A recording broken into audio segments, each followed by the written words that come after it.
ঠিক আছে। বিসমিল্লাহ ইন্নাল হামদুলিল্লাহ নাহমাদুহু ওয়া নাস্তাইনুহু ওয়া নাস্তাগফিরুহু ওয়া নাউযু বিল্লাহি মিন শুরুরি আনফুসিনা ওয়া মিন সাইয়্যাতি আমালিনা মাই ইয়াহদিল্লাহু ফালা মুদিল্লা লাহু ওয়া মাই ইউদ্লিল ফালা হাদিয়া লাহু ওয়া আশহাদু আল্লা ইলাহা ইল্লাল্লাহু ওয়াহদাহু লা শারীকা লাহু ওয়া আশহাদু আন্না মুহাম্মাদান আবদুহু ওয়া রাসূলুহু। আম্মা বাদ ফাইন্না খায়রাল হাদিসি কিতাবুল্লাহ ওয়া খায়রাল হাদি হাদিয়ু মুহাম্মাদিন সাল্লাল্লাহু আলাইহি ওয়াসাল্লাম ওয়া শাররাল উমুরি মুহদাসাতুহা ওয়া কুল্লু মুহদাসাতিন বিদআহ ওয়া কুল্লু বিদআতিন দালালাহ ওয়া কুল্লু দালালাতিন ফিন্নার। আসসালামু আলাইকুম ওয়া রাহমাতুল্লাহি ওয়া বারাকাতুহু। আমরা যে বইটা ধরে পড়তেছিলাম Islamic beliefs, Islami বিশ্বাসসমূহ, brief introduction to the আকিদা অফ আহলুস সুন্নাহ ওয়াল জামাআহ। আহলুস সুন্নাহ ওয়াল জামাআহর আকিদার একটা সংক্ষিপ্ত ভূমিকা। এটা 11টা চ্যাপ্টার আছে কোর অংশের। আমরা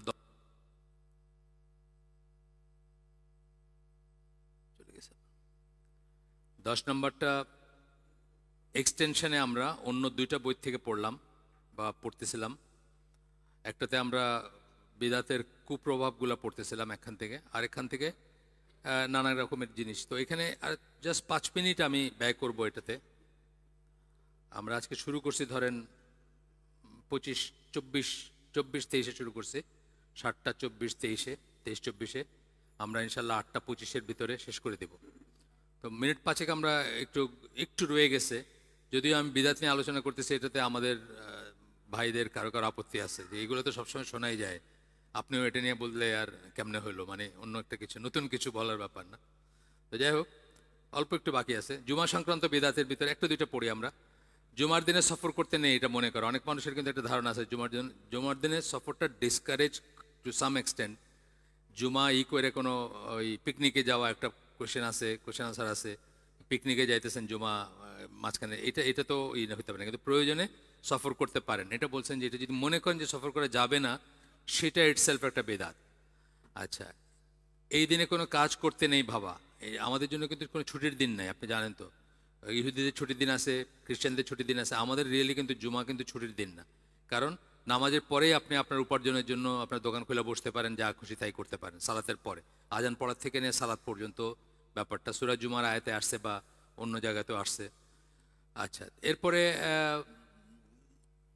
এখন লেটেস্ট একটা চলতেছে জুমা মোবারক, দেন না মানুষে বলে, মানে সুন্দর লাগে শুনতে, তো ভালোই লাগে যে একটা ভালো কাজ একটা কিন্তু এটাও স্কলাররা বিদাত মনে করেন, কারণ এটার কোনো দলিল নাই। সাহাবীরা এটা বলছেন বইলা, জুমা মুবারক বলছেন বইলা কোনো পাওয়া যায় না। একদম লেটেস্ট চলতেছে, মানে নামাজি হয়তো পড়ে না ঠিক মতো, কিন্তু আপনার হোয়াটসঅ্যাপ আছে না, মানে একসাথে পাঠাই দিলেই তো হইলো জুমা মুবারক। আমি পাই একজনের কাছ থেকে, তো হ্যাঁ আমি একজনের থেকে পাই, উনি নামাজ পড়েন কিনা আমার সন্দেহ আছে, কিন্তু জুমা মুবারক কি করেন এবং শুভ সকাল, শুভ সন্ধ্যা এইসব বলেন না, জুমা মুবারকও বলেন সাথে।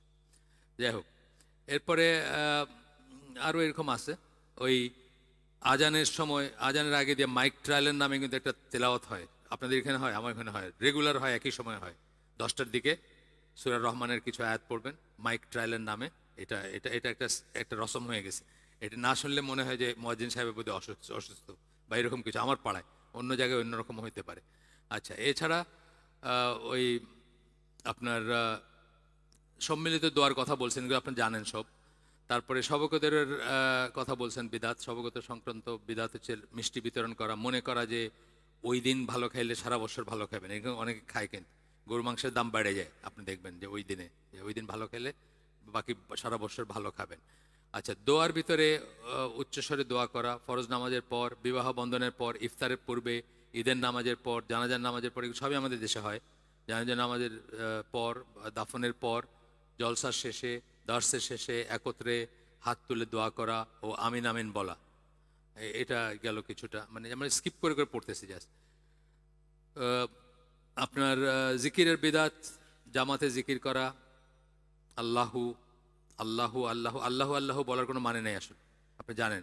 মানে আপনি যদি আমি ডাকি যে মিনহাজ মিনহাজ মিনহাজ, আপনি বললেন মিনহাজ কি, তা আল্লাহু আল্লাহু আল্লাহু বললেও আল্লাহু কি, মানে এর সাথে কিছু একটা লাগাইতে হবে, তাই না?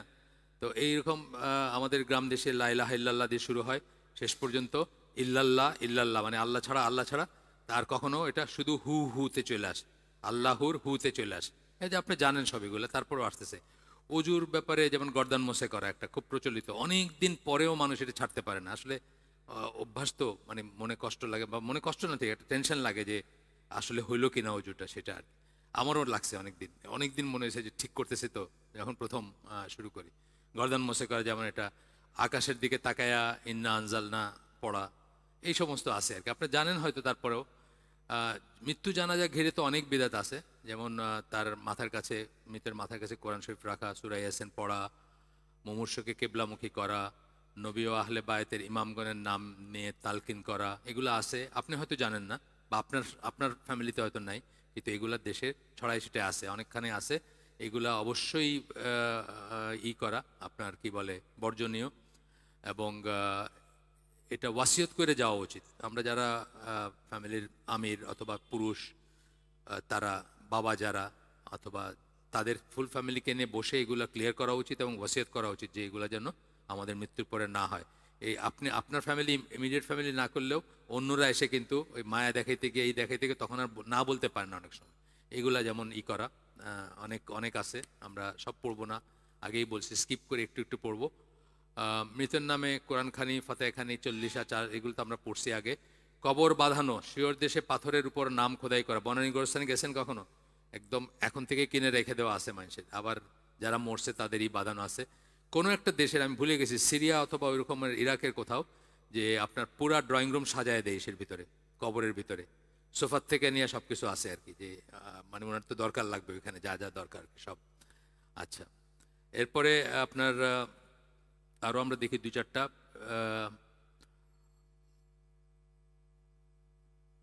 মদিনা জিয়ারতে যারা হজে যাচ্ছেন অথবা উমরায় যাচ্ছেন, মসজিদ নববী ও মসজিদ কুবা ছাড়া অন্যান্য মসজিদ সওয়াবের উদ্দেশ্যে জিয়ারত করা। অনেকে যান দেখতে, এমনকি মানে কোন জায়গায় রাসূল সাল্লাল্লাহু আলাইহি ওয়াসাল্লাম গুহাতে আশ্রয় নিয়েছিলেন, এই সমস্ত জায়গায় যান, ওই সমস্ত জায়গায় নামাজ পড়েন।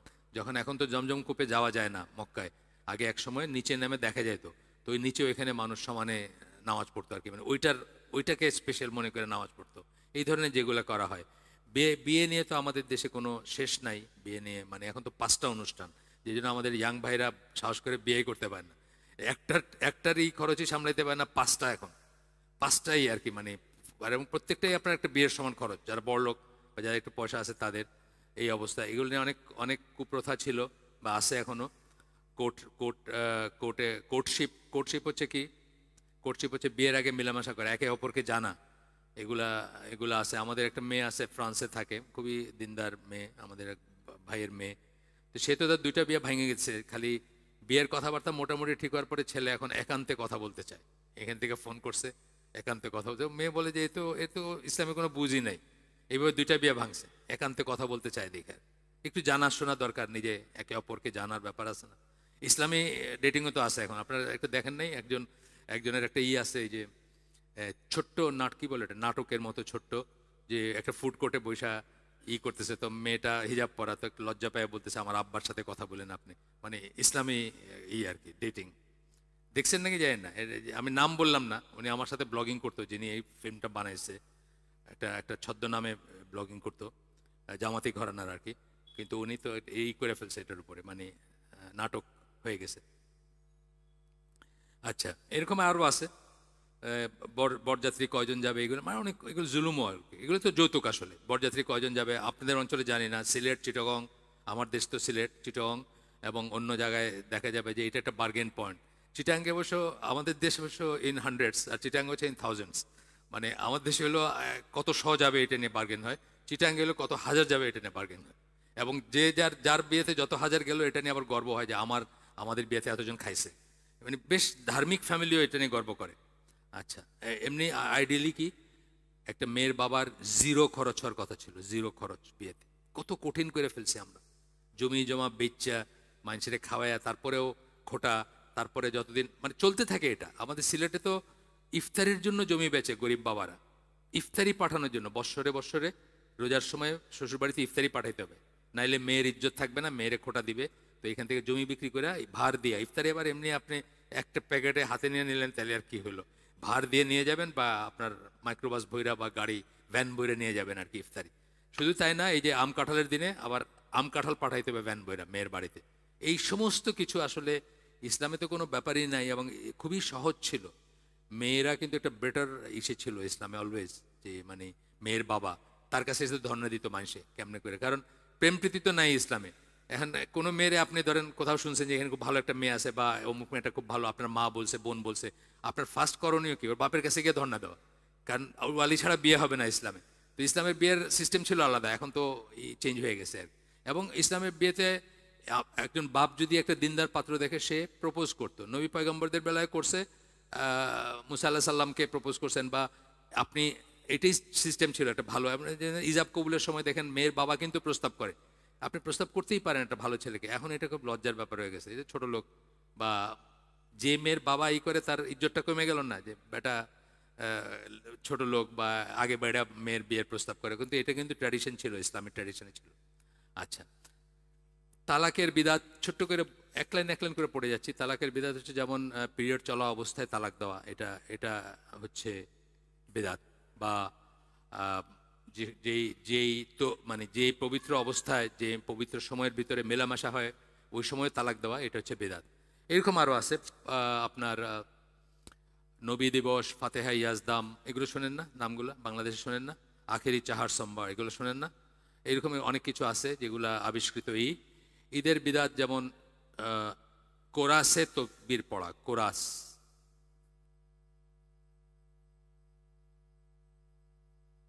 কোরাসে তকবীর পড়া, এটা মাঝে মাঝে কিছু একটা হয় বোধহয়, যাই হোক ইত্যাদি। অনেক আর বলছেন, আমি গেলাম না ওগুলো। ঈদের বিদাত বাংলাদেশেও কোথায় খুতবাটা আগে দিয়ে দেন, বলছিলাম না আগে একদিন, খুতবাটা আগে দিয়ে দেন, ঈদের জামাতের খুতবা, নামাজের খুতবা আগে দিয়ে দেন। কেন? পরে মানুষ থাকে না এই জন্য। এটা হ্যাঁ, মানুষ থাকে না, এটা একটা রিজন। একেবারে মানে নিজে বানায় ফেললেন, দিনটাকে নিজের করে ফেললেন আর কি। পরে মানুষ থাকে না, কি করব, তাহলে আগে একটু করে ফেলি, মানে খুতবা দিয়ে দিই সব জায়গায়। মানে আপনাদের দিকেও তাই নাকি? আগে দিয়ে দে? ও আচ্ছা। এরপরে কোনো মুসিবত বা পরাজয়ের সময় কালো কাপড় পরিধান করা, এটা শিয়াদের থেকে আসছে আমাদের। এখন তো শিয়াদের থেকে আসছে, কাফেরদের থেকে আসছে, এখন তো এটা এস্টাবলিশড হয়ে গেছে একদম। আপনার এটা না হইলে মানে আপনি শোকই নাই আপনার ভিতরে, এরকম। শোক নিয়ে অনেক রকমের কথা আছে। শোক একমাত্র হাজব্যান্ডের বেলায়, হাজব্যান্ড মারা গেলে ওয়াইফেরটা হচ্ছে এক্সটেন্ডেড 4 মাস 10 দিন। এছাড়া বাকি, আপনার আব্বা মারা গেছে, আপনি মাত্র 3 দিন শোক পালন করতে পারেন। 3 দিনের পরে আপনার ঝাইড়া দাঁড়ায় যাবেন আর। উম্মুল মুমিনিনরা ঘরের ভিতরেই থাকতেন, কিন্তু তারা তখন ওই মানে মেয়েদের জন্য জায়েজ যেটা ঘরের ভিতরে দেওয়ার যে পারফিউম, সেটা দিতেন, মানে টু প্রুভ যে আমার ভিতরে আর এখন ওই জড়তা নাই। তাদের বাবা মারা গেছে বা তাদের কেউ ভাই মারা গেছে বা কেউ যদি মারা যায়, তো এরকম ছিল তাদের ভিতর ট্র্যাডিশন। তো শোকটাকে মানে পুষতে পুষতে, মানে যত বড় আদমি তত বড় শোক তার, তাই না? কোনো শেষ নাই, বছর শতাব্দী দিলে চলে শোক। দেখবেন আপনি হয়তো কবেকার কে মারা গেছে তারটা এখনো পালন করতেছে। আচ্ছা, কালো কাপড় পরিধান করা, তারপরে ইত্যাদি এই ধরনের জিনিস যেগুলো আছে। ঐতিহাসিক কবর সংক্রান্ত আছে অনেকগুলা, কবরে বা এই যে করা, এই যে আপনার কি বলে, ওরা কি করে, মার্সিয়া বলে না, বুক চাপড়ানো, করা, শেয়ারে যেগুলো করে, এগুলো সব ওদের সাথে সাথে অনেক সুন্নিরাও করে। এটা তো ফান, তো এগুলা হোসেন দালানে আশেপাশে আছে না, ঢাকাইয়া মানুষ আছে, এগুলো তো আমরা তো মেলায় যেতাম, না যাই না। আজিমপুরের যে আজিমপুর কলোনি, ওই বেবি আইসক্রিম যেটা করে, এই সাইডে মেলা হইতো। তো এই মেলায় গিয়ে খইটই কিন্তু আমার ডেপ ডেপ ডেপ করে না, ওই যে হাঁটলে ওই সব গাড়ি গুড়ি কিনে বাড়ি চলে আসতাম। জানতাম না যে কি হচ্ছে, কেন যাচ্ছি, কি হচ্ছে, কি ব্যাপার, সেটাও জানতাম না, এইগুলো আর কি। তারপরে অমূলক বিশ্বাস, এটা করলে ওটা হয়, ওটা করলে এটা হয়, শনিবারে ঝাড়ু দিলে এটা, শনিবারে বাপের বাড়ি গেলে এটা, সন্ধ্যার পরে ঝাড়ু দিলে, এই সমস্ত জিনিসগুলা অলমোস্ট সবই বিদাত, একটা দুইটা ছাড়া। যেমন সন্ধ্যার সময় বাচ্চা কাচ্চাকে ঘরে নিয়ে আসা, এটা কিন্তু সুন্নাত থেকে আসছে। ওই সময় অশরীরী বা আনসিন ওয়ার্ল্ডের শিফট চেঞ্জ হয়, জিন বা ইত্যাদি শিফট চেঞ্জ হয়, এবং ওই সময়টা অনিষ্টকর ব্যাপার হইতে পারে। এই জন্য আপনারা খেয়াল করবেন আপনাদের বাসায়। এখন তো শহরে থাকেন বলে তার কেউ মনে করেন না যে জিন বলে কিছু আছে, সব তো ফকফকা আলোক। কিন্তু প্রতিদিন আমাদের কাছে রাকির নাম্বার চায়, এবং প্রতিদিন এই রুকিয়া কেমনে, এটা কেমনে। কালকেও দিছি একজন, শুধু বই না, বই দিছি, ওই অডিও দিছি, রাকির নাম্বার দিছি, এই ঢাকা শহরে। তার কারণ হচ্ছে যে এই জিনিসগুলো আমরা এখন মানি না। আমরা মনে করি যে এই ঢাকা শহরে আবার জিন কই থেকে, ঢাকা শহরের বাথরুমে জিন থাকবে কই থেকে, সুতরাং এখানে বাথরুমের দোয়া পড়ার দরকার নেই। কিন্তু ঘরে ঘরে এই সমস্যা আছে, বিশ্বাস করবেন না, ঘরে ঘরে সমস্যা আছে। এবং কত মানুষ যে মানে এটা একটা খুব কমন একটা জিনিস, আর আমাদের উস্তাদরা তো এগুলো করেন না। আমাদের উস্তাদ বলতে আমাদের যাদেরকে আমরা করি, ডক্টর মঞ্জুরুল্লাহি সাইফুল্লাহ বা এই কি নাম আবু বকর জাকারিয়া, ওনারা তো এগুলো তন্ত্রমন্ত্র বা এই ঝাড়ফুঁক এগুলো করেন না। তন্ত্রমন্ত্র বলতেছি না, সরি, রুকিয়া বা ইভেন শুদ্ধ রুকিয়াও করেন না ওনারা। ওনাদের ওনাদের ফ্যামিলির মানুষকে আমরা বলছি যে অমুকের কাছে নিয়ে যান, অমুকের কাছে নিয়ে যান, এরকম হয়েছে। একজনের ফ্যামিলির একটা সমস্যা ছিল। তো যাই হোক, মানে রুকিয়া এটা কিন্তু এগুলো কিন্তু লাইফস্টাইলের জন্য হচ্ছে, এবং জিন সবখানেই আছে, নাই যে এমন কোনো কথা নাই, ঘরে ঘরে আমরা দেখতেছি যেগুলো সমস্যা। উনি সমস্যার লাইন বলতেছেন, আগে এবাদতে খুব মজা লাগতো, এখন লাগে না। আমি জিজ্ঞেস করলাম ঘরে কি টেলিভিশন আছে? উনি একটা বলতেছেন, আমি একটা বলতেছি জি আছে। আমি বললাম ঘরে কি কার্টুন চলে? যে হ্যাঁ চলে। মানে ঘরে বলতেছেন যে ওনারও এবাদতে মন বসে না, ভাল লাগে না, আগে খুব এনজয় করতেন। আর বাচ্চারাও এখন জানি কেমন ছাড়া ছাড়া হয়ে যাচ্ছে। ইংল্যান্ডে থাকেন এক মহিলা, আমাকে জিজ্ঞেস করতেছে। আমি প্রশ্ন শুরু করছি কি দিয়ে, আপনার ঘরে কি টেলিভিশন আছে? আপনার ঘরে কি কার্টুন চলে? আপনার ঘরে কি ছবি চলে? হ্যাঁ, ওই দিয়ে শুরু করলাম, দেখলাম সবই চলে। তা আমি বললাম যে এগুলো বাইর করেন মিনিমাম, তারপরে দেখা যাক কি করা যায় আর কি। এগুলো আগে বাইর করেন, এগুলো রেখে তো আর কথা বলে কোনো লাভ নেই। গেল নাপাক অবস্থা, এইগুলো আমি অনেকগুলো শুনিও নেই। নাপাক অবস্থায় গাছে হাত দিলে গাছ মারা যায়, এই বিশ্বাস আর কি। গ্রামে দেখবেন, আমাদের আমাদের গ্রামে, সিলেটে আমি জানি না অন্য জায়গায় আছে কিনা, হাজব্যান্ড একটা মুরগি জবাই করতে দাঁড়িয়েছে, সাথে সাথে ভিতর থেকে চাকরা নিয়ে এসে বলছে না না আপনি আপনি জবাই করেন না। মানে হাজব্যান্ড জানে না ওয়াইফ অলরেডি প্রেগনেন্ট। তো ওয়াইফ প্রেগনেন্ট থাকলে হাজব্যান্ড যদি কাটে, মুরগি কাটে বা মুরগি জবাই করে, তাহলে ওয়াইফের অনিষ্ট হয়। এটা কিন্তু একটা প্রচলিত বিশ্বাস, ওয়াইডলি প্রচলিত বিশ্বাস আমাদের ওই ওই ওই জায়গায়। তারপরে গেল তাবিজ এগুলা গেল, শঙ্খ এগুলা এগুলো তো আছেই। তারপরে নতুন গরু বা মহিষ ক্রয় করলে তার পা ধুয়ে তেল দেওয়া, এগুলো আমি কোনোদিন শুনিনি, আপনারা শুনছেন কিনা আমি যাই না। আচ্ছা, পেঁয়াজ রসুনের ছাল না পোড়ানো, ধানের রাস পাটা, এইগুলো গেল। এই শেষ আমাদের মোটামুটিভাবে আমরা অনেক বিদাতি করছি। তো আমরা এখন এই বইটাতে যে চ্যাপ্টারটা বলছিলাম 5 মিনিট একটু বেশি গেছে, ঠিক আছে, আমরা ফিরে আসি এটাতে। এই বইয়ের 11তম চ্যাপ্টার পড়বো আমরা। 11তম চ্যাপ্টারের হচ্ছে দ্য ভিউ অফ আহলে সুন্নাহ regarding manners and attitude. Manners হচ্ছে আচরণ, ব্যবহার, কিভাবে একজন আরেকজনের সাথে আমরা আচরণ করব। অ্যাটিটিউড হচ্ছে দৃষ্টিভঙ্গিটা কি হবে, দুটো একটু আলাদা জিনিস। ম্যানার্স এবং মানে অ্যাটিটিউড কি হবে। তো এই চ্যাপ্টারের শুরুতে বলতেছেন যে আহলে সুন্নাত জামার আকীদার একটা অংশ হচ্ছে সৎ কাজে আদেশ করা, মন্দ কাজে নিষেধ করা। এই কথাটা আমরা খুব ওয়াইডলি বলি, কিন্তু মানে আমাদের দেশে দাওয়াতি কাজ যারা করেন তারা কথায় কথায় এই কথাটা বলেন, কিন্তু তারা কি করেন, সৎ কাজে আদেশ করেন কিন্তু মন্দ কাজে নিষেধ করেন। আপনি দেখবেন যে মোস্ট অফ দ্য কেসেসে মন্দ কাজে নিষেধ করেন না। যে জন্য দেখবেন যে তাদের যখন বড় বড় আয়োজনগুলো হয়, ওখানে সিনেমা অ্যাক্ট্রেস থেকে শুরু করে স্মাগলার থেকে শুরু করে সবাই যাইতেছে, তারা খুব সেফ ফিল করে যে এইখানে গেলে কোনো কটু কথা শুনতে হবে না, খালি ভালো কথা শুনতে হবে। খালি 1 টাকা দিলে 49 কোটি টাকার, আল্লাহ রাস্তায় বাইরে 1 টাকা দান করলে 49 কোটি টাকা দান করার সব হয়ে গেল না। আপনি একদিন বাইরে এই করলেন, এখন আপনি জীবনে 49 কোটি টাকা কোনোদিন দেখবেনই না, কিন্তু এটার সব হয়ে গেল। তো খালি আশার বাণী আর কি। কিন্তু ইবনুল জাওজির একটা বই আছে, আমরা যেটা পড়ছি, ডিস্টার্বার অফ দ্য হার্টস, সবাই পড়া উচিত বইটা। অন্তত আমাদের যে হালাকা 5টা পর্বে বোধহয় লাগানো আছে, সবাই শোনা উচিত, ঘুম হারাম হয়ে যাবে আপনি যদি শোনেন। ইবনুল জাওজি সেই কবে 500 সামথিং মানে তে ওনার মৃত্যু আর কি, 500 সামথিং হিজরিতে, উনি 597 বোধে 7। ও আচ্ছা, মাশাল্লাহ, দেখছেন কত আমার ধারণা ছিল 597 বোধ। আচ্ছা, তো ওই সময় মৃত্যু। ওই সময় উনি বলে গেছেন যে হুজুররা খালি ভালো কথা কয়, খালি আশার কথা কয়, খালি ফজিলতের কথা কয়, খালি মাল্টিপ্লাই করা সওয়াবের কথা কয়, কিন্তু অন্যটা কয় না, যে অন্যটার জন্য যে কি হবে, যা করে যেতেছে আমরা বা করি। যেমন এখন তো এই একটু আগে বলতেছিলেন যে ইসলামী ওয়ার্ল্ড ভিউর কথা বলতেছিলেন, যে আমাদের ওয়ার্ল্ড ভিউ তো পুরাটা হচ্ছে কাফের এবং কুফরের ওয়ার্ল্ড ভিউ। আমরা সারা দুনিয়াটাকে তাদের চোখে দেখি, তাদের মতো করে চিন্তা করি। আমাদের মুসলিম শরীরের ব্রেনটা হচ্ছে কাফের ব্রেন, সোজা কথা।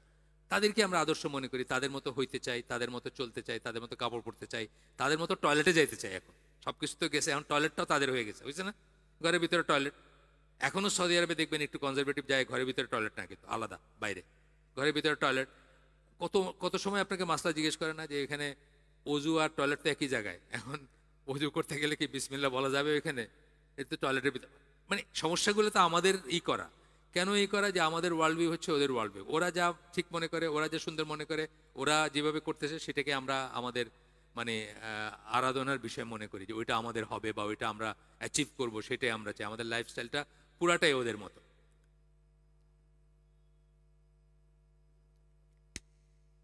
সৎ কাজে আদেশ, মন্দ কাজে নিষেধের কথা আমরা আগে বলছিলাম।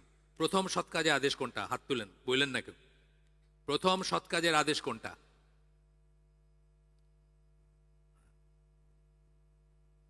হ্যাঁ, তৌহিদের আদেশ দেওয়া প্রথম সৎ কাজ। তৌহিদের আদেশ বা তৌহিদের দিকে ডাকা মানুষকে, প্রথম সৎ কাজের আদেশ। প্রথম মন্দ কাজের নিষেধ হচ্ছে শিরক বা কুফর থেকে মানুষকে বারণ করা। তারপরে অন্যগুলো আসবে, অন্য তো আর রয়েছেই, অনেক অনেক আছে, এটা অস্বীকার করার উপায় নেই। কিন্তু তৌহিদ দিয়ে শুরু করতে হবে। আমাদের দেশে আমরা অনেক কিছুই করি, বাট তৌহিদ ছাড়া। আমরা মসজিদের দিকে ডাকি, আমরা নামাজের দিকে ডাকি, আমরা কোন একটা দলের দিকে ডাকি, গঠনতন্ত্র ধরায় দেই, বা ওই দাওয়াতি সপ্তাহ, ওদের মেম্বার কালেকশনের সপ্তাহ থাকে, ওই সময় ফর্ম বিতরণ করি, এক্সেপ্ট তৌহিদ আর কি। সবকিছুই করি কিন্তু তৌহিদের দিকে ডাকে না। গেল। এখন এখানে একটা ফুটনোটে বলতেছেন যে খারাপ দিকে নিষেধ করবেন, খারাপ জিনিসের ব্যাপারে যখন, সেটা বলতেছেন number of condition apply to changing an evil action. খারাপ একটা কাজকে আপনি যে চেঞ্জ করবেন, বদলাবেন, এই জন্য কতগুলো শর্ত আছে। প্রথমটা হচ্ছে আপনি যা নিষেধ করতেছেন তার ব্যাপারে আপনার নিশ্চিত জ্ঞান থাকতে হবে যে জিনিসটা সত্যি খারাপ। ঠিক আছে না? অনেক সময় নিশ্চিত জ্ঞান ছাড়াই আপনাকে কেউ বলতেছে যে এটা খারাপ। যেমন ধরেন আপনি মাগরিবের নামাজের পরে আপনি হাইটা বাইরে যেতেছেন, আপনার দিকে তাড়া করে তাকে একটা মন্তব্য করে দিল যে নামাজ পড়তে আসছিল কেন, চলে মানে এত তাড়াহুড়া থাকলে আসছিল কেন। সে মনে করতেছে এটা একটা খারাপ কাজ, কিন্তু আসলে কি এটা খারাপ কাজ? এটা খারাপ কাজ না, কারণ সত্যি যদি সে বাসায় গিয়ে সুন্নত নামাজ পড়ে 25 গুণ বেশি সওয়াব তার। সওয়াব, বাসায় গিয়ে যদি সে সুন্নত নামাজ পড়ে 25 গুণ বেশি সওয়াব। তাহলে কি আপনি জানেন না এটা ইভিল কিনা? না জেনে আপনি মন্দ কাজে নিষেধ করছেন, ভাইবা একটা ভালো কাজে নিষেধ করলেন আসলে তাকে, তাই না? এই জন্য আপনাকে নিশ্চিত হইতে হবে যে ওইটাই মন্দ কাজ।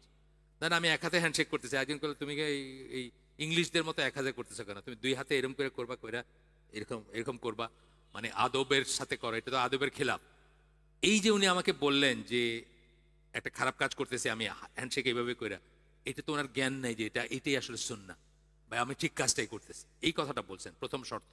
দ্বিতীয় শর্ত বলতেছেন he should be certain that something right and proper is being neglected and an evil action has been committed। দুইটা কথা বললেন, যে উনি নিশ্চিত হইতে হবে যে কোন একটা ভালো কাজকে অবজ্ঞা করা হচ্ছে, ছেড়ে দেওয়া হচ্ছে, এবং একটা খারাপ কাজ করা হচ্ছে, নিশ্চিত হইতে হবে। কিছুটা আগেরটার মতোই পয়েন্টটা। 3 নম্বর point, he should change the evil action by means of he should not change the evil action by means of another evil। একটাকে চেঞ্জ করতে গিয়ে আপনি আরেকটা খারাপ জিনিস দিয়ে করবেন। অনেক সময় কিন্তু আমরা এটা করি, একটা খারাপ জিনিসকে বদলাইতে গিয়ে আরেকটা খারাপ জিনিস করে ফেলি, যেটা ওটার চেয়ে বেশি খারাপ। হ্যাঁ, বা ওইটার চেয়ে এই এই এই ঘটনাটাই ধরেন, যেটার কথা আমি বললাম, যে না একজন বাইরে হয়ে যাইতেছে, আপনি মনে করলেন যে আচ্ছা ঠিক আছে, এই ইয়াং ছেলেটা এরকম ঘাটঘুট করে বাইরে হয়ে গেল, একটু আস্তে ধীরে গেলেই তো পারতো। কিন্তু আপনি এটা করতে গিয়ে তার মসজিদেই যাব না। একদিন গেলাম শখ করে মসজিদে, ইয়াং ছেলেরা আসে না, মসজিদে আসে, হয়তো সে আদবটা অত অত খেয়াল করে নাই, যাওয়ার সময় তো একটু ঠ্যাং লাগাই দিছে আপনার গায়ে, আপনি দেখে দেখো কিভাবে আসে, একটা একটা মন্তব্য করলেন। আচ্ছা আপনি ছোট্ট একটা, ঠিক আছে তার চালচলনটা ঠিক ছিল না, বা সে যেভাবে করে গেছে এখানে হয়তো একটা সমস্যা ছিল, কিন্তু আপনি তাকে এমনভাবে একটা কথা বললেন, সে বললো আর মসজিদেই যাব না। তাহলে কি হইলো? একটা ইভিল অ্যাকশনকে আপনি আটকাইতে গিয়া সামান্য হয়তো দোষ করছিল সে, আপনি অনেক বড় একটা ক্ষতি করে ফেললেন, সে আর মসজিদ বিমুখ হয়ে গেল, তাই না? এগুলো চিন্তা করার ব্যাপার আছে। Changing the evil action should not lead to A greater evil. একটা জিনিসকে বন্ধ করলেন, সেটা যেন একটা এর চেয়ে বড় কোনো খারাপ জিনিস না যায়। এটার সম্বন্ধে আমি একটা বলছিলাম, এই মজিসি বোধে বলছিলাম, যে আকরাম বিন আব্দুল সালামকে একজন জিজ্ঞেস করছিলেন যে ওনাদের ওইদিকে কোথাও আর কি ওই বেড়াইত টেরাইত বা ওইরকম, মানে যেগুলো একটু সাবার জায়গা, ওইখানে বোধহয় একটা নতুন করে একটা মাজার গজাইতেছে। মাজার গজাইতেছে মানে মাজার শুরু হয় কিভাবে? পয়লা মোমবাতি, তারপরে একটু উঁচা একটা কবরটা একটু উঁচা হয়ে গেল, একটু পাকা হয়ে গেল, উপরে একটা লাল অ্যান্ড দেন আস্তে আস্তে মানুষের টাকা দিতে শুরু করলো, একটা বাক্স হইলো অ্যান্ড সো অন। মাজার যেভাবে শুরু হয় আর কি, আছে কি নাই কবর সেটা কোনো ই নেই। তো ওনাকে জিজ্ঞেস করতেছেন যে এটা ভেঙে দিব নাকি আমরা, আমরা এখন চাইলে ভেঙে দিতে পারি, জাস্ট সূচনা লগ্নে আছে মাজারটা। আকরামুজ্জামান আব্দুল সালাম বললেন যে আপনি এটা ভাঙলেন, আমাদের দেশের সবচেয়ে বড় নেতা যারা তারা মাজারে গিলাফে চুমু খায়া তাদের ইলেকশনের যাত্রা শুরু করেন কম্পিটিশন দিয়ে। এখন আপনি ভাঙে দিলেন, তারা গিয়ে কান্না গেটে সরকারের কাছে কইলো যে আমাদের একটা এত এত সফট কর্নার একটা জায়গা, এই জায়গাটা এরা এইভাবে ভেঙে দিছে। সরকার তাদের আশ্বাস দিল যে তোমাদের মার্বেল পাথর দিয়ে এটা বানায় দেওয়া হবে, ধরেন কথার। তা আপনি কি লাভ করলেন না লোকসান করলেন? আপনি আরেকটু বড় করলেন ইভিলটাকে, তাই না? এটা কিন্তু চিন্তার ব্যাপার আছে অনেকখানে, অনেকখানে এটা চিন্তার ব্যাপার আছে যে আপনি একটা, আমরা অনেক সময় ইমোশনাল হয়ে যাই অনেক ব্যাপারে, যে কোনো ব্যাপারে। ধরেন এই মোদির এখানে আসা নিয়ে যে ঘটনাগুলো ঘটছে, আমরা ইমোশনাল হয়ে অনেক কিছু করছি না? আমরা কি লাভ করছি? কোথায় লাভ করলাম আমরা? সেই সব আলেমগুলো এখন কোথায়? বিহাইন্ড দ্য বার্স, তাই না? এবং রাইটলি সো মানে যারা মানে জনজীবন বিপর্যস্ত করছে সেই হিসাবে সরকারের সেটা রাইট আছে। ইট ইজ ট্রু যে হয়তো এরকম কারো বিরুদ্ধে বা যাকে আমরা পছন্দ করি না বা তার বিরুদ্ধে আমরা প্রোটেস্ট করব, নিয়মতান্ত্রিকভাবে আমরা প্রতিবাদ জানাবো, লেখালেখি করব, সরকারের কাছে বলবো, সব ঠিক আছে। কিন্তু এই যে সিচুয়েশনটা হয়েছিল, এই সিচুয়েশনটা তো একেবারে মানে হাতের বাইরে চলে গেছিল। তাই আমরা কি লাভ করছি না ক্ষতি করছি? ধরেন জেএমবিরা যখন ছিল তখন তারা কি করছিল, একদিন জর্দার কোট্টার বোমা ফাটাইছিল 350 পয়েন্টে, লাভ করছে না লোকসান করছে? ওর পর থেকে নিয়ে আজ পর্যন্ত প্রতিটি মাদ্রাসা সবসময় একটা সাসপেক্ট না, প্রতিটি যেখানে আপনার মাদ্রাসা আছে ওইখানে একটা সন্দেহের চোখ আছে যে এখানে কি হইতেছে, তাই না? ডিফিকাল্ট করে দিল না? অথচ তাদের একজন তো আলেম ছিলেন, মদিনায় পড়াশোনা করা আলেম ছিলেন, উনি যদি ধৈর্য ধরতেন এবং মানুষকে দিন শিক্ষা দিতেন হয়তো অনেক দূর নিয়ে যেতে পারতেন এই পদ্ধতিতে না গিয়ে। কিন্তু এই পদ্ধতিতে গিয়ে কি করছেন? আমাদের জন্য আমাদের দিন শিক্ষাকে, ইসলামের শিক্ষাকে 50 বছর পিছাই দিয়েছেন হয়তো। এটা চিন্তা করার ব্যাপার, সেটা গ্রেটার ইভিলের জন্ম দিলেন। একটা ইভিলের প্রোটেস্ট করতে গিয়া বা দেখাইতে গিয়া যে এখানে কোনো একটা খারাপ জিনিস আছে, উনি এমন একটা ব্যবস্থা করলেন যে 50 বছর ধরে দিন শিক্ষা পিছিয়ে গেল, বা দিন শিক্ষাটা এখন একটা প্রশ্নের সম্মুখীন যে কোনো জায়গায়। আজকে আমার নাতি আসছে এখানে ফিল আপ করতে, এই যে ওই, তো এখানে আন্ডারটেকিং দিয়ে না আমরা কোনো সন্ত্রাসী কর্মকাণ্ডের সাথে জড়িত না, আমরা কোনো এটার সাথে না। আমাদের স্কুলেও দেখি সবসময় ডিসক্লেমার ফর্ম ফিল আপ করতে হয়। এইগুলো আসছে কই থেকে? ওই আমাদের জর্দার কোটটা দিয়ে 350 পয়েন্টে বোমা ফাটায় আমি কি লাভ করছি? বা এমনি অন্য লাভও কিছু করতে পারছি? কিছুই করি না। দু একটা মানুষ বোধহয় মরছে অথবা যাই হয়েছে, মানে বিশৃঙ্খলা সৃষ্টি হয়েছে, বা শেষ। আসেন আমরা আগে একটু, এগুলো ফুটনোটে ছিল যে সৎ কাজে আদেশ, বন্ধ কাজে নিষেধ আমরা বলি, এটা বিশেষ করে মন্দ কাজে নিষেধটা আমরা কি করতেছি সেটার কথা ছিল। আচ্ছা, তারা বিশ্বাস করে যে প্রিজার্ভিং জামা, এই এই এই উম্মাটা জামাত, যেটাকে বলে দি জামা, আল জামা বললাম, কিন্তু আমি আল জামা আর দি জামাত আর এক জামাত এক জিনিস না, এ জামাত এক জিনিস না। একটা জামাত, আমরা এখানে আজকে একটা জামাত, এটা দি জামাত না। মানে এর বাইরে যারা আছে তারা কেউ আল জামাতের সদস্য না, এরকম না। কে তো এইটা প্রিজার্ভিং দ্য জামা বলতে মানে জামাটাকে, জামা আল জামা যেটা আল্লাহ রসুল যেটাকে আল জামা বলছেন, জামাতুল মুসলিমিন যেটা, সেটাকে প্রিজার্ভ করা। সেটার স্ট্রাকচারাল জামাত এখন দুনিয়ায় নাই। আমি আপনাদের আগেও বলছি, স্ট্রাকচারাল জামাত একজন আমির তার আন্ডারে সারা দুনিয়ার মুসলিম, সেটা নাই। কিন্তু মেথোডোলজিক্যাল জামাত আছে, পদ্ধতিগত জামাত আছে। সেই জন্য আমরা আল্লাহ রসুলের জামা কথাটা এতবার বলি, যে যেভাবে যে আকিদা মানহাজের উপর আল্লাহ রসুল এবং তার সাহাবীরা ছিলেন, সেই আকিদা মানহাজের উপর যেখানে যে আসেন, হয়তো বিচ্ছিন্ন আসেন, এক জায়গায় নাই, একটা আমব্রেলায় নাই, বা একটা লিডারের আন্ডারে নাই, বা একজন খলিফার আন্ডারে নাই, কিন্তু সবাই আমরা তথাপি আল জামাত, পদ্ধতিগতভাবে আমরা আল জামাত। এই জিনিসটা প্রিজার্ভ করতে হবে, এই জিনিসটা রাখতে হবে। আচ্ছা, এবং যতটুকু পারি আমরা করব, মানে আপনার সৎ কাজের আদেশ করব। এখানে আপনার সূরা আলে ইমরান 110 নম্বর আয়াত করতেছেন, কুনতুম খাইরা উম্মাতিন। আপনারা জানেন যে তোমরা মানে যারা তৌহিদের উপর আছেন, মুয়াহিদ যারা, বা যারা তৌহিদের উপর প্রতিষ্ঠিত, তাদের কথা।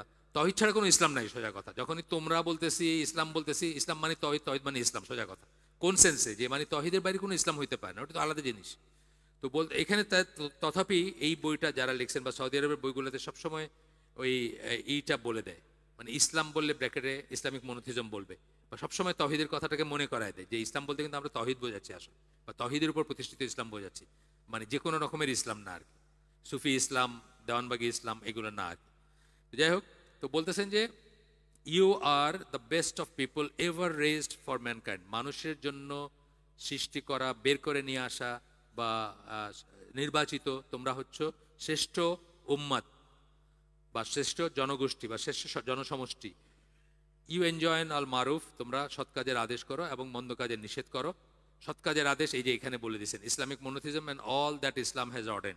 সৎ কাজে আদেশ বলতে কি বোঝাবো? ইসলামী একশ্বরবাদ বা মনোথিজম বা তৌহিদ, এবং তার সাথে আর যা কিছু আসে, তার অংশ হিসেবে আর যা কিছু আসে। মন্দ কাজে নিষেধ বলতে কি? শিরক বা পলিথিজম, ডিসবিলিভ, অবিশ্বাস বা কুফর, এবং তার সাথে যা কিছু ইসলাম নিষেধ করে সব কিছু ইনক্লুডেড থাকবে। অ্যান্ড ইউ বিলিভ ইন আল্লাহ। তাইলে শ্রেষ্ঠ জনগোষ্ঠীর তিনটা চরিত্র বললেন আল্লাহ: সৎ কাজে আদেশ করবে, মন্দ কাজে নিষেধ করবে এবং আল্লাহ বিশ্বাস করবে। হ্যাঁ, মানে অনেকভাবে ডিফেন্ড করা হয়েছে, এখানে এইভাবে করা হয়েছে। এরপরে আল্লাহ রাসূল সাল্লাল্লাহু আলাইহি ওয়াসাল্লামের আসতেছে, এই হাদিসটা আমরা শুনবো। আমার মনে হয় আমার বয়স যখন ধরেন 5-7 বছর থেকে এটা শুনে আসতেছি, কিন্তু এইটার ইম্পোর্টটা, এটার মিনিংটা যে কত ডিপ, এটা আমি কিন্তু হয়তো 50 বছর বয়সে শিখছি। এটা হচ্ছে যে তোমাদের ভিতর যে কেউ, এটা ঈশের মুসলিমের হাদিস, তোমাদের ভিতর যে কেউ যে একটা খারাপ কাজ ঘটতে দেখবে, সে যেন হাত দিয়ে সেটাকে পরিবর্তন করার চেষ্টা করে, হাত দিয়ে যেন আটকায়। তা যদি না পারে তাহলে মুখ দিয়ে যেন প্রতিবাদ করে বা আটকায়, বা মুখ দিয়ে এটার করে, অর্থাৎ কথা বলে। এইটুকু আমরা প্লেন অ্যান্ড সিম্পল, এটা খুব খুব কিছু নাই। And if you cannot then with his heart by at least hating it and feeling that it is wrong। আর যদি তাও না পারে তাহলে অন্তর দিয়ে সেটাকেই করবে। কি ব্যাপারে? এটা যে খারাপ, এটাকে ঘৃণা করবে, এবং এটা যে খারাপ বা এটা যে ভুল বা এটা যে অশুদ্ধ, সেটা মনে রাখবে, সেটা মনে করে। এরপরের কথাটা হচ্ছে যেটা আমি 50 বছর বয়সে শিখছি, সেটা হচ্ছে and that is the weakest of faith. দুর্বলতম ঈমান হচ্ছে এটা। তার মানে কি? এটার নিচে কোনো ঈমান নাই। তাহলে একটা খারাপ কাজ, রাস্তায় একটা হাইজেক হচ্ছে অথবা একটা ন্যাংটা ছবি লাগায় রাখছে পোস্টারে, এটা দেখে যদি আপনার খারাপ না লাগে, ইউ বেটার চেক ইউর ইমান। যত খারাপ কাজ আছে, আপনার আব্বা শর্টকাট নেওয়ার জন্য, ব্যবসা প্রতিষ্ঠানের ইলেকট্রিক বিল না দেওয়ার জন্য যে মিটার দেখতে আসে তারে একটা নোট ধরায় দিল আর সে চলে গেল, আপনার খারাপ লাগা উচিত, তাই না? এইভাবে যত কিছু আছে। একটা কথার কথা বলছি, এটা আমি বলতেছি কি, আমার বাবার ঢাকা নিউ মার্কেটের দোকান ছিল। বহু বছর পরে আমি বুঝছি যে এখানে তো আসলে ইলেকট্রিক বিল দেয় না বা দিত না। তখন হয়তো দোকানই বিক্রি হয়ে গেছে, আমাদের দোকান 72 সালে বিক্রি করে দিয়েছে। কারণ একটা লোক পান খাইতে খাইতে এসে দাঁড়াইতো, তারে ম্যানেজার সাহেব একটু কি জানি একটু ধরাই দিত, বা সে হাসতে হাসতে চলে যেত। আসলে সে মানে বিল করতে আসতো, এবং বিল আজকে নিউ মার্কেটের একজন উনি আসেন নাই, উনি আসলে আমাদেরকে আরো ভালো জ্ঞান দিতে পারতেন। এই যে বড় বড় গয়নার দোকান টোকানগুলোতে বাতি জ্বালায় রাখে না, এর বাতির পয়সা দেয় না। এবং অনেক সময় দেখা যায় যে এইটাই হচ্ছে লাভ। যাই হোক, সেটা অন্য কথা। যে যদি আপনার খারাপ না লাগে, একটা খারাপ কাজ চোখের সামনে ঘটতেছে দেখা, ইউ বেটার চেক ইউর ইমান, আপনার ইমানের সমস্যা হয়ে গেছে। এইটাই বলছেন কি, that is the weakest, weakest মানে সুপারলেটিভ, দুর্বলতম ইমান, খারাপ লাগাটা। তা যদি না লাগে তাহলে আপনাকে আপনার ইমান চেক করতে হবে। আমরা এখন চিন্তা করে নিই যে আমরা কত জিনিসের ভিতরে এরকম আসি, আল্লাহ রসুল সাল্লাল্লাহু আলাইহি ওয়াসাল্লামকে নিয়ে একটা খুব খারাপ কথা বলে, আমাদের খারাপ লাগে না। একটা মজলিসে ইসলাম নিয়ে কটাক্ষ করে, আমরা ওইখানে বৈশা ওই শেষে স্যান্ডউইচ আর সফট ড্রিঙ্ক খায় চলে আসে, তাই না?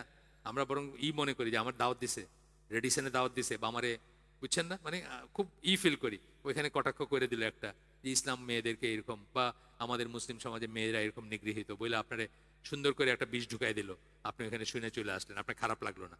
খারাপ লাগতে হবে। আচ্ছা, এরপরে বলতেছেন যে আহলে সুন্নাত জামাত বিশ্বাস করে যে বেটার অ্যাপ্রোচ ইন এনজয়িং, সৎ কাজে আদেশ দেওয়ার এবং মন্দ কাজে নিষেধ করার অ্যাপ্রোচ, যেভাবে আমরা আগে কি পড়ছি, ম্যানার পড়ছি আর অ্যাটিটিউড, আমাদের এই চ্যাপ্টারটার হেডিং।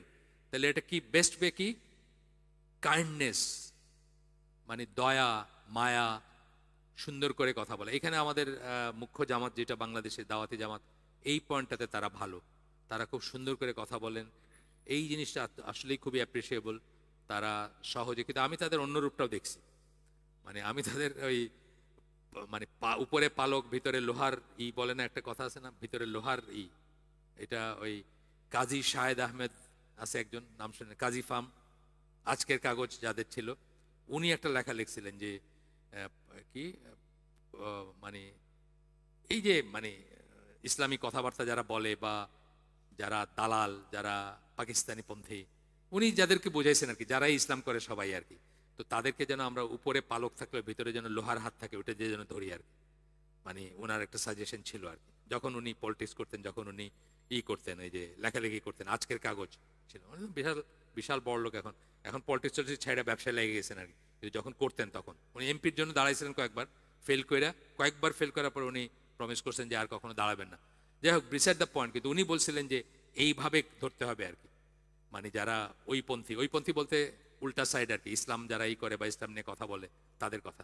আমার এক্স্যাক্টলি মনে নাই পুরো এইটা, কিন্তু এই আর্টিকেলটা ওনার নিজের লেখা ছিল। যাই হোক, এরপরে কাইন্ডনেস নিয়েই করবেন, দয়া, মানে সুন্দর করে সফট করেই করবেন। সূরা নাহলের 125 নম্বর আয়াত সবাই জানেন। এখানে বলতেছেন যে দাওয়াত দাও, রাসূলকে বলতেছেন, invite to the way of your Lord, তোমার আল্লাহ, তোমার প্রভু বা রবের পথে দাওয়াত দাও মানুষকে, উইথ উইজডম। উইজডম মানে হিকমা, হিকমা সহকারে দিবেন। হিকমা মানে উইজডম, মানে দাওয়াত দিলেন, মানুষটা বিমুখ হয়ে চলে গেল, এরকম আছে না? দাওয়াতি কাজ করতে গেছেন, দাওয়াত দিয়েছেন, বিমুখ হয়ে চলে গেল। এই জায়গায় কিন্তু তবলিগের ইটা খুব সুন্দর, মানে একবার, দুইবার, তিনবার, চারবার, মানে আপনি ফেড আপ হয়ে যাবেন যে মানে এর কি ফেড আপও হয় না, অনেক সময় হয় এটা। আমি দেখছি মানুষজন উল্টাও হয়, কিন্তু তারপরেও তারা কিন্তু অপমান করতেছে, বা আপনার কোনো কাজ নেই, এরকমও বলতে শুনছি আমি, আপনার কোনো কাজ নেই আর দুনিয়া, আইসা এখানে রোজ আমার এই করেন, ডিস্টার্ব করেন, এটাও বলতেছে, কিন্তু তা সত্ত্বেও কিন্তু সুন্দর করে কথা বলতেছে। এটা, এই গুণটা থাকা উচিত। অ্যান্ড ফেয়ার প্রিচিং যখন করবেন, সুন্দর করে করবেন, প্রিচ করবেন বা ডাকবেন মানুষকে আল্লাহর দিকে। And argue with them in a way that is better, এবং আর্গুমেন্টটাও এমনভাবে করবেন যেটা সুন্দরভাবে, মানে এমনভাবে করবেন যেটা মোক্ষম হয়, অথবা সুন্দর হয়, অথবা অব্যর্থ হয়। যেমন ইব্রাহিম আলাইহিস সালামের ওই ঘটনাটা আছে, নমরুদ, সে বলছিল আমিও মানুষকে জীবন দেই এবং প্রাণহরণ করি।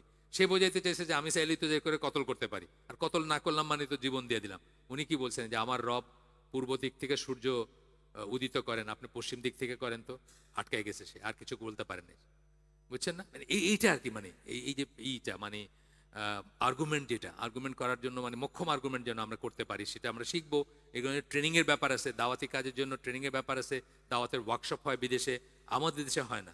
আমার দেশে দেখা গেল যে লাগাই দেন বইলা লাগাই গেল পথে, বাস দাওয়াতি কাজ শুরু হয়ে গেল। আর একজন দোকানদারের আন্ডারে একটা পাড়ার পিএইচডি করে একটা লোকের দিল, কারণ দোকানদারের লম্বা দাড়ি আছে, মাথায় টুপি আছে, উনি বাংলা পড়তে পারেন না, উনি ফজালে আমলও পড়তে পারেন না, তারে দিয়ে দিল, তার পিছনে ব্যাস লাইন ধরে চলতেছেন, লাগাই দিলেই হয়ে যাবে। লাগাই দিলেই হবে না, জ্ঞান অর্জনের ব্যাপার আছে, হ্যাঁ, মানে জ্ঞান লাভ করার ব্যাপার আছে। আচ্ছা, এরপরে বলতেছেন এটা এটা ওয়াজিব আপনার উপর, to bear with patience the annoyance encounter. যখন আপনি বিরক্ত হবেন, আপনাকে যখন মানুষ খারাপ কথা বলবে, আপনাকে যখন গালিগালাজ করবে অথবা কটাক্ষ করবে, তখন আপনি এটাকে ধৈর্য সহকারে করবেন। এটা আপনার উপর ওয়াজিবাত এটা। এখানে সূরা লুকমানের 17 নম্বর আয়াত করতেছেন।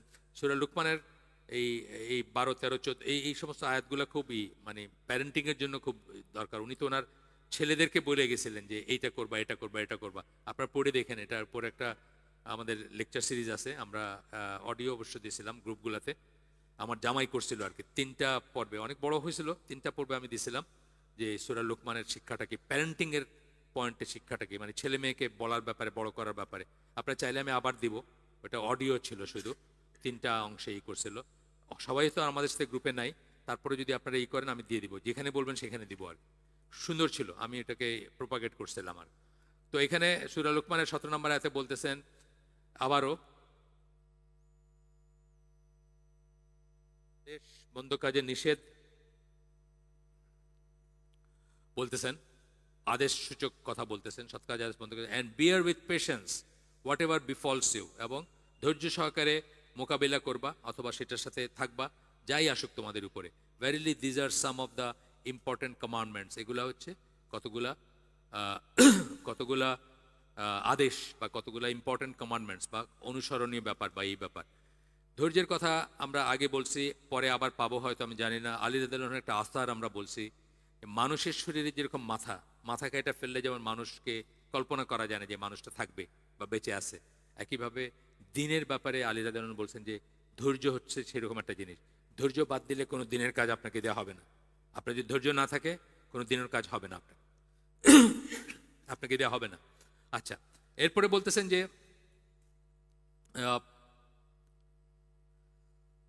at the same time they adhere to another principle which is preserving the unity of the ummah. এইগুলো কাজ করবেন, কিন্তু দেখবেন যে যতটুকু সম্ভব উম্মার যেন থাকে, একতা যেন বজায় থাকে। যে জিনিসটাতে তর্ক না করলে চলে, যে জিনিসটাতে কথা না বললে চলে, যেমন রাফিয়াত দাইন, জোরে আমিন বলা, সুন্নাহ পর্যায়ের আমল, এটার জন্য আপনি একজনের দিকে চোখ পাকায় তাকাইলেন, তার সাথে আপনার সম্পর্ক নষ্ট হয়ে গেল, এটা করবেন না। কারণ এই জিনিসটা সুন্নাহ পর্যায়ের জিনিস। কেউ যদি রাফিয়াত দাইন না করে, সারা জীবন না করলেও তার সালাত হবে।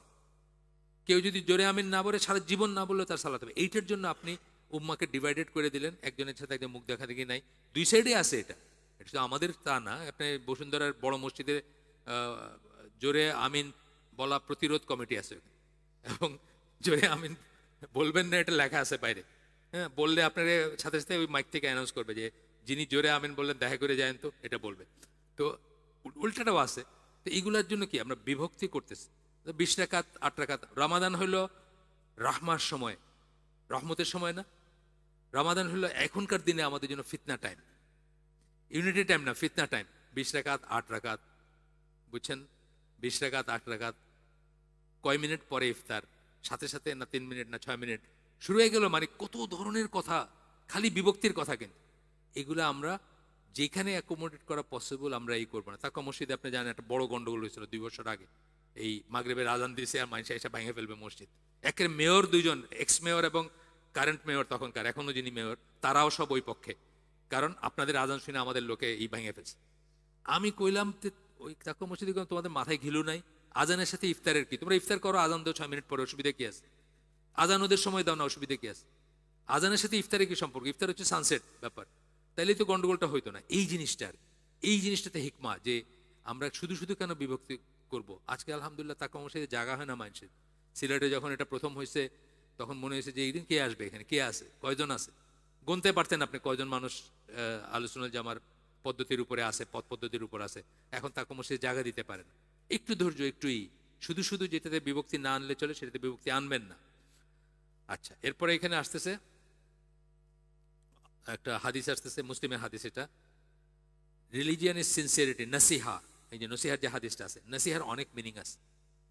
বিশ্বস্ততা একটা মিনিং, পরামর্শ একটা মিনিং, এক একজনের একটা, এটার বড় একটা আছে। আমরা কোনোদিন পড়বো এখানে। জামাল জারাবজর 40 হাদিসের যে কমেন্ট্রি আছে তার ভিতরে এই হাদিসটা সুন্দর করে উনি এক্সপ্লেন করছেন। যে নাসিহা কথাটা বলতেছে যে দিন হচ্ছে নাসিহা। Two home? সাহাবীরা জিজ্ঞেস করছেন কার প্রতি নাসিহা? To Allah, to his book, to his messenger and to the leaders of the Muslims and their common folk. মানে আল্লাহ, তার কিতাব, তার রসুল এবং তার মুসলিম লিডার এবং সবার জন্য নসিহা। এইখানে দেখা যাবে আমরা ওটা যখন শিখবো, নসিহা কথাটার এক এক সময় এক একটা মিনিং। কারো ব্যাপারে তাকে সৎ কাজের দিকে করা, আল্লাহর ব্যাপারে তার প্রতি সিনসিয়ারিটি বা এই ধরনের আছে। এটা আমরা ইনশাল্লাহ পরে এক সময় চেষ্টা করবো এটা পড়তে, এই হাদিসটা বিশেষ করে আর কি।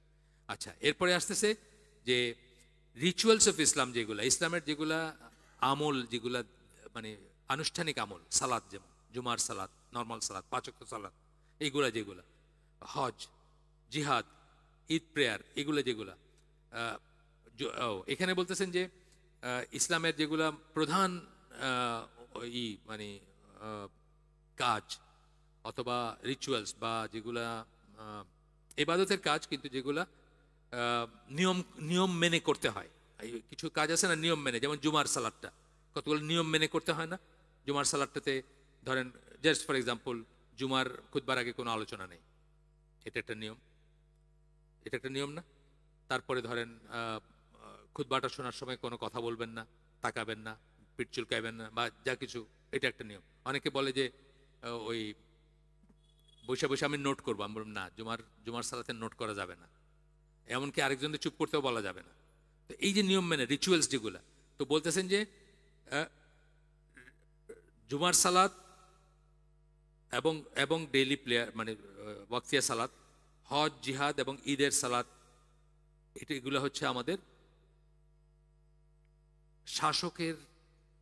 শাসকের হক আমাদের উপর। এগুলার লিডারশিপ, এগুলো তার সাথে করতে হবে। তার সাথে মানে কি, শাসক তো আর সারা দেশে জুমা পড়াইতে পারবে না।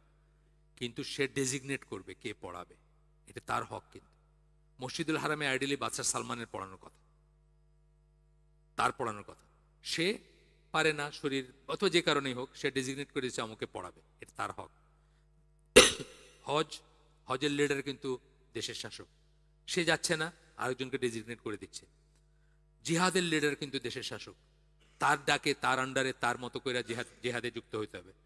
ঈদের সালাত, সেটাও কিন্তু দেশের শাসক, সে বলবে, সে আমাদের দেশের মানে আমাদের এভারেজ সব দেশের ওই যে দ্য এক্সেপশন অফ গাদ্দাফি, আমি কোনো মুসলিম লিডারে নামাজ পড়াইতে দেখি নাই। আমি বলছিলাম আপনাদের একদিন যে আমি খুব অবাক হয়ে গেছি যে সে সূরা ফুরকান এবং সূরা কালাম দিয়া মাগরিবের নামাজ পড়াইতেছে। এটা আমি আর কল্পনাই করতে পারি না যে একজন মুসলিম লিডার যে হাজার খানেক মানুষকে মাগরিবের সালাত পড়াইতেছে। অলদো মানে তার অনেক সমস্যা ছিল, গাদ্দাফির আকিদা মানহাজের সমস্যা ছিল, সেটা আলাদা জিনিস। কিন্তু আইডিয়ালি কিন্তু একজন মুসলিম লিডারের করার কথা, যে দেশের যে প্রেসিডেন্ট অথবা হেড অফ স্টেট, যে তারই এগুলার দায়িত্ব নেওয়ার কথা, তারই করার কথা, এটা বলছেন আর কি এখানে। তারপরে বলতেছেন যে তারা অ্যাটিটিউড ম্যানার পড়তেছি আমরা, ম্যানার, বিহেভিয়ার, অ্যাটিটিউড, দৃষ্টিভঙ্গি। তারা ইসের জন্য যায়, তারা মানে ডেইলি আপনার ডেইলি যে 5 ওয়াক্ত নামাজ, তারা শুরুতে মানে আউয়াল ওয়াক্তে পড়ার জন্য করে, এক্সেপ্ট বলে বলতেছেন। এক্সেপ্ট দুইটা কেস, একটা হচ্ছে এশার সালাত, আর একটা হচ্ছে আরব দেশের জন্য প্রযোজ্য, আমাদের দেশের প্রযোজ্য কিনা এটা আলেমরা বলবেন। সেটা যে সূর্য মধ্য আকাশ থেকে একটু হেলে পড়লে, বিশেষ করে সামারে, আরব দেশের সামারে একটু হেলে পড়ার পরে সালাদটা শুরু করা, জোহরেরটা সামারের বেলায়, আর এশারটা ডিলে করে পড়া, শেষ কাজ হবে আপনার এশারটা। আচ্ছা, তারপরে enjoy humility and tranquillity in the prayer. Humility এবং ট্র্যাঙ্কুইলিটি। হিউমিলিটি কি? আপনি নতজানু হবেন আল্লাহর সামনে, নম্র হবেন। ট্র্যাঙ্কুইলিটি মানে কি? প্রশান্তি। তাহলে কি করতে হবে? সুন্দর একটা তেলাওয়াত হইতে হবে, আস্তে ধীরে করতে হবে। আস্তে ধীরে করাটা কিন্তু সালাতের রোকন, জানেন। আস্তে ধীরে করতে হবে, তাড়াহুড়ো করা যাবে না। আস্তে ধীরের ডেফিনেশন কি? এটা একটা রিলেটিভ কথা, কিন্তু অন্তত আমি সবগুলা জিনিস যেন সুন্দরভাবে করতে পারি, তাই না? আমরা জানি যে সমস্ত হাড় গোড়গুলা স্থির হবে একটা পজিশন থেকে আরেকটা পজিশনে গিয়ে, অ্যান্ড সো অন। আল্লাহ এখানে সূরা মুমিনুনের 1 নম্বর 2 নম্বর আয়াতে বলতেছেন তারাই সাকসেসফুল, সেই সমস্ত বিশ্বাসীরা সাকসেসফুল। বাস, বিশ্বাসীরা সাকসেসফুল। কারা তারা? কারা বলতে গিয়ে বলতেছেন দোজ হু অফার সালাহ with solemnity and full submissiveness. খাসিয়া কথাটা, খাসিউন কথাটা ইউজ করছেন এখানে, যে যারা যেটাকে আমরা বলি মানে নম্র হয়ে, আর ফিয়ারের ভিতরে একটু তফাৎ আছে। বাঘরেও আমরা ভয় করি, কিন্তু বাঘেরটা না, বুঝছেন তো? আর আল্লাহর সামনে দাঁড়িয়ে যেটা, সেটা খাসিয়া মানে একটা মানে হ্যাঁ, খুশু সহকারে বা এই সহকারে, একটু তফাৎ আছে দুইটার ভিতরে। একটা প্রাণ ভয়, আপনি বাঘরে দেখে দৌড়াইতেছেন, সেটা আর কিন্তু এক জিনিস না। আর খৌফ একটা শব্দ আছে আরবিতে, মানে আরবিতে ভয়ের জন্য ডিফারেন্ট ডিফারেন্ট শব্দ আছে। আচ্ছা, এরপরে বলতেছেন,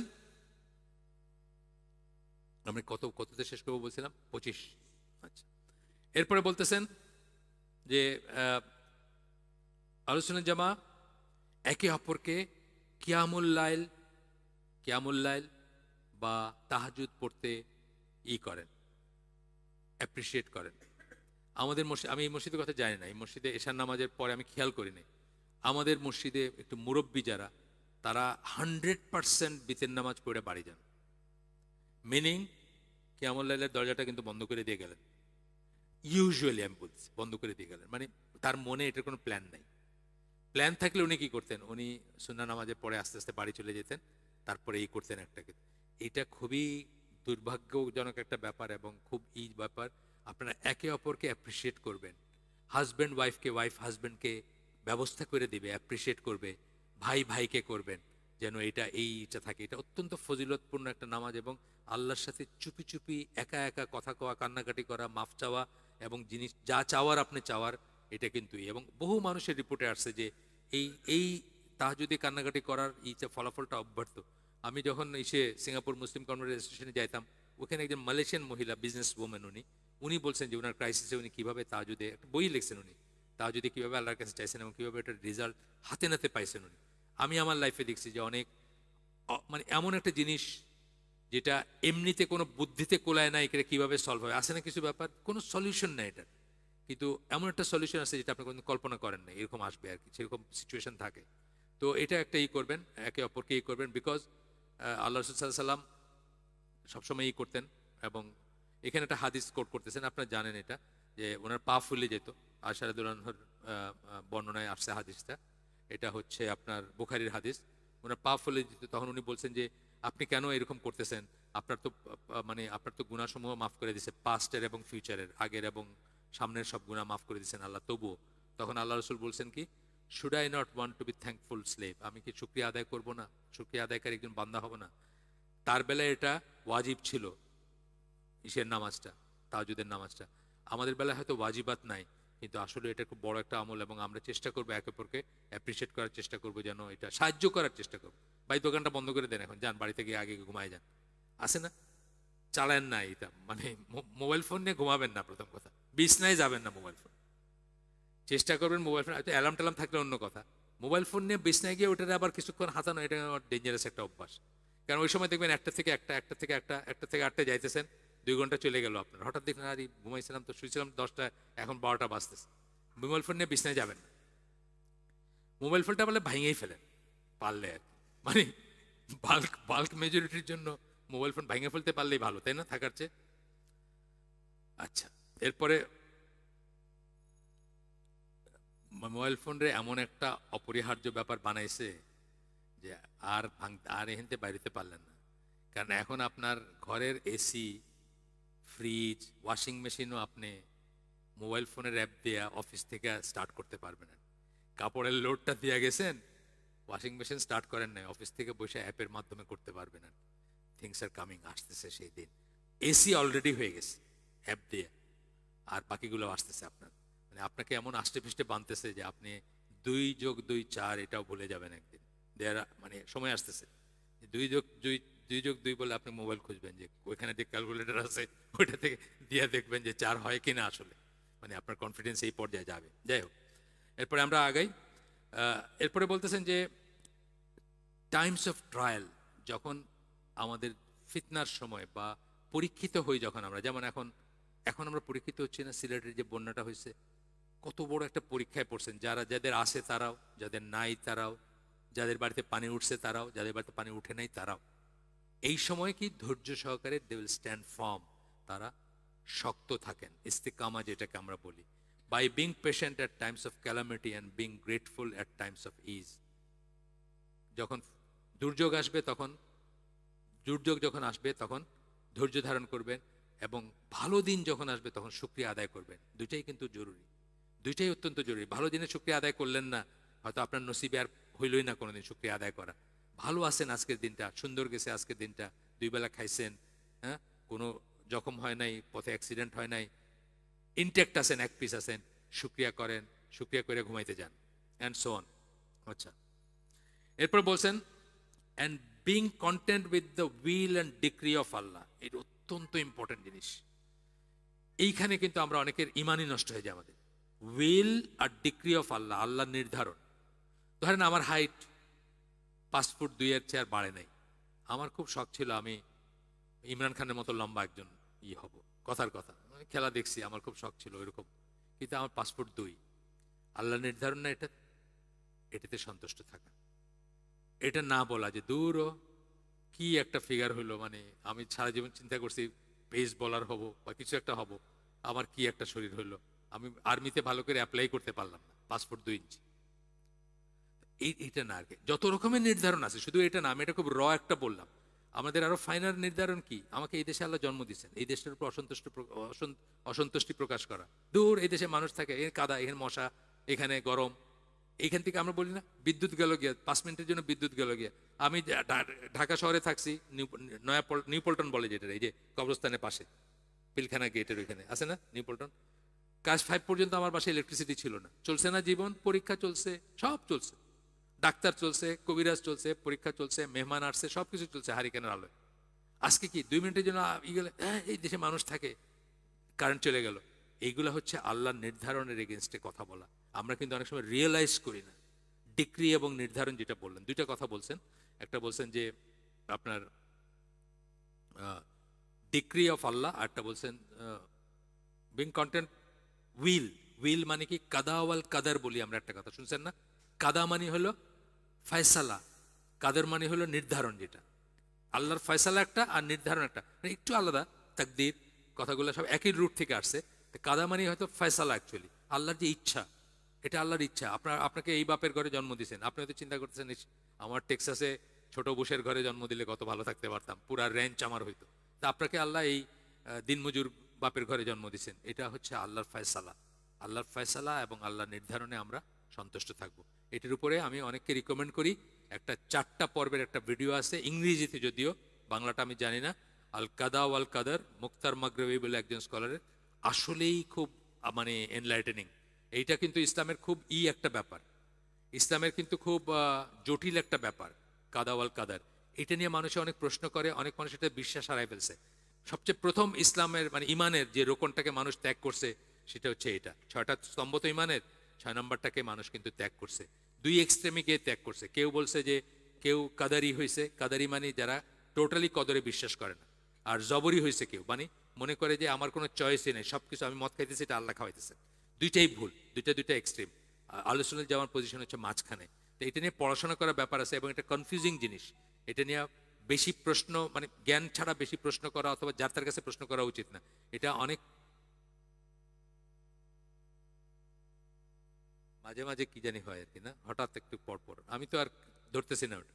যাই হোক, তো আমরা 25-এ শেষ করব বলছি, আর 5 মিনিট আমি একটু যাই, যদি প্রশ্ন না থাকে তাহলে আরো সহজ হয়।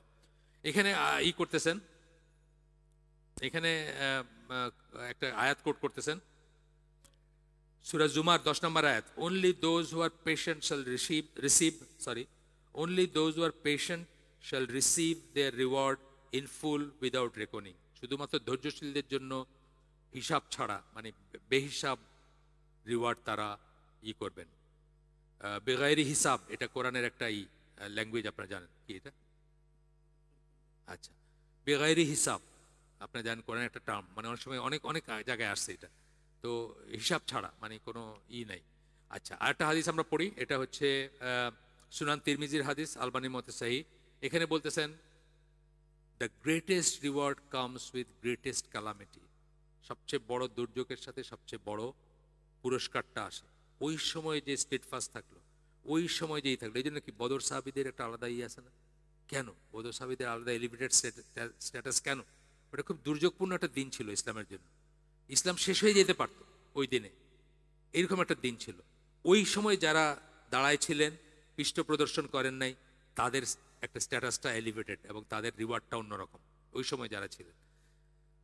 When Allah loves a people, He tests them. আল্লাহ যখন কাউকে ভালোবাসেন, আল্লাহ তাদেরকে পরীক্ষা করেন। সাহাবীরা কান্নাকাটি করতেন যখন খুব সুখের দিন যাইত, যে আল্লাহ বোধহয় আমাদের ভুলে গেছে। মানে টেস্টেড না হলে কান্নাকাটি করতেন তারা, যে আল্লাহ বোধহয় আমাদের ভুলে দিয়েছেন, আমাদের এত সুখের দিন যাইতেছে, মানে সব কি এখানেই পেয়ে গেলাম নাকি, বা সবকিছু এখানেই হয়ে গেল। Whoever accepts the divine decree, আল্লাহর নির্ধারণ কাদর, যে অ্যাকসেপ্ট করে, যে গ্রহণ করে, সহজভাবে গ্রহণ করে, মেনে নেয়, will earn Allah's pleasure, সে আল্লাহর সন্তুষ্টি অর্জন করবে। And whoever is angry, এবং রেগে যায়, এই দেশে মানুষ থাকে, কারেন্ট চলে গেল, এই কাদা, এই মশায় কামড়াইছে, একটা রাগ আসে কিন্তু। বা আপনি আপনার ব্যাগটা গাড়ির ভিতরে রেখে গেছেন, এসে দেখলেন নাই, আপনার সাথে সাথে মনে হলো কানাডায় থাকতে কত ভালো ছিলাম, সব কিছু রেখে আসছে, ওখানে কোনোদিন কিছু হয় নাই। এই দেশে মানুষ থাকে, এই যে আপনি রাগ হয়ে গেল আপনার, আলটিমেটলি কিন্তু রাগটা আল্লাহর উপরই হইল, আপনি রিয়েলাইজ করতেছেন। কারণ এইখানে আপনাকে জন্ম দিচ্ছেন কে? আল্লাহ। আপনি চয়েস করে জন্মান না এখানে, মায়ের ঘরে বাপের ঘরে আল্লাহ আপনাকে জন্ম দিচ্ছেন। এইটা চিন্তা করার ব্যাপার আছে, এবং খুব সাবধান থাকবেন। এই জন্য দেখবেন যে যারা যত বেশি ভালো দিনে, তাদের রাগ তত কম, তাদের রিয়েকশন তত কম, তারা তত সফটলি কথা বলে, তারা হিউমিলিটি তত বেশি, এবং তারা উফ শব্দটাও মুখ দিয়ে পারতে বাইর করে না, বিকজ এটাকেও তারা নাশকরি মনে করে। এটা বোঝার ব্যাপার আছে। যে আল্লাহর ইসের উপর রাগ করবে, আল্লাহ নির্ধারণের উপর, কেন আমার পাসপোর্ট 2 করলো আল্লাহ, বা কেন আমারে কালা করলো, কালা করে জন্ম দিল, আছে না? এই যারা রাগ করবে, উইল আর্ন আল্লাহস র‍্যাথ। র‍্যাথ মানে গজব, আল্লাহর গজব সে অর্জন করবে। আজকের জন্য আমি শেষ করে দেই। সুবহানাকা আল্লাহুম্মা বিহামদিকা আশহাদু আল্লা ইলাহা ইল্লা আনতা আস্তাগফিরুকা ওয়া আতুবু ইলাইক। এটা ভালো জায়গায় এসে শেষ করলাম। এটা সুনান তিরমিজির হাদিস ছিল, আলবানির মতে সহিহ। এখান থেকে নিয়ে আমরা আগামী দিন পড়বো ইনশাআল্লাহ।